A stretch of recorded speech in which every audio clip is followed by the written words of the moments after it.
L'eau semble être une ressource inépuisable, devenue presque insignifiante dans notre quotidien. Il suffit de jeter un coup d'œil à un océan, à un grand lac ou à un fleuve pour se dire qu'elle est éternelle et qu'on n'en manquera jamais. Mais c'est loin d'être le cas. En effet, la situation mondiale en ce qui concerne l'eau devient critique et aujourd'hui dans cette vidéo, je vais vous donner 6 faits qui devraient vous en convaincre.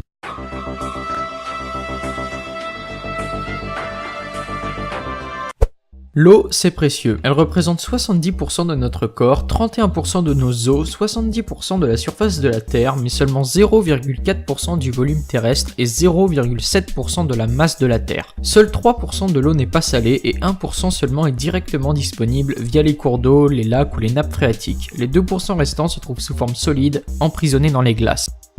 L'eau potable est très inégalement répartie sur Terre. Parmi les 2 tiers d'eau potable congelée, 90% sont contenus dans les glaces de l'Antarctique et 25% de l'eau fraîche liquide du monde est présente dans un seul et unique lac, le Baïkal en Russie, qui joint l'oblast d'Irkoutsk et la république de Bouriatie et est le plus profond du monde avec 1642 mètres de profondeur, possédant autant d'eau que la mer Caspienne ou tous les grands lacs nord-américains réunis.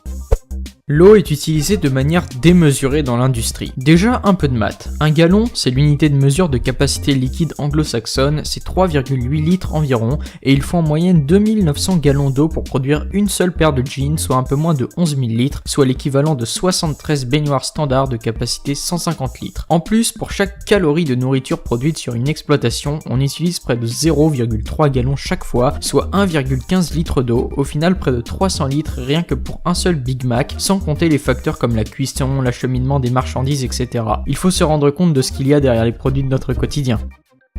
Si la consommation d'eau dans l'industrie semble excessive, elle le paraît encore plus quand on sait qu'en moyenne en Afrique, les gens doivent parcourir 6 km par jour pour puiser de l'eau, qui le plus souvent n'est même pas potable. L'eau est synonyme de contraste. Si le nord-américain moyen consomme près de 400 litres d'eau par jour, 750 millions de personnes dans le monde n'ont pas d'accès direct à une source d'eau et presque 2 milliards de personnes boivent de l'eau hautement contaminée. Quand on sait que le réseau hydrique de la ville de New York est une source de gaspillage de près de 140 millions de litres d'eau par jour, ça laisse à réfléchir.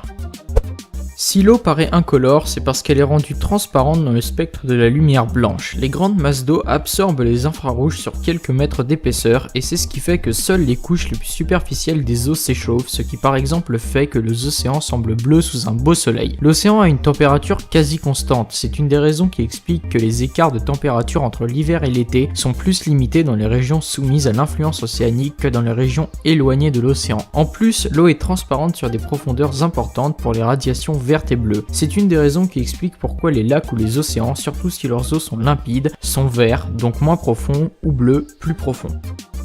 Bon, pour terminer, un fait un peu moins sérieux que les précédents, mais qui a toute son importance au vu de l'immense quantité d'eau gaspillée par les gens en France. Sur les bouteilles d'eau, la date de péremption est celle de la bouteille, pas celle de l'eau qui peut se conserver éternellement si non entamée. Voilà, on arrive à la fin de cette vidéo. Le 22 avril dernier, c'était la journée mondiale de la Terre, événement dont on a assez peu parlé malheureusement. Or, il est estimé que d'ici 2025, la moitié de la population mondiale, et même dans certains pays européens modernes si rien ne change, vivra dans une situation de stress hydrique, c'est-à-dire de manque d'eau potable. Je vous remercie d'avoir regardé jusqu'au bout, n'hésitez pas si ça vous a plu à mettre un like ou à vous abonner, à partager la vidéo et surtout, faites attention à l'eau.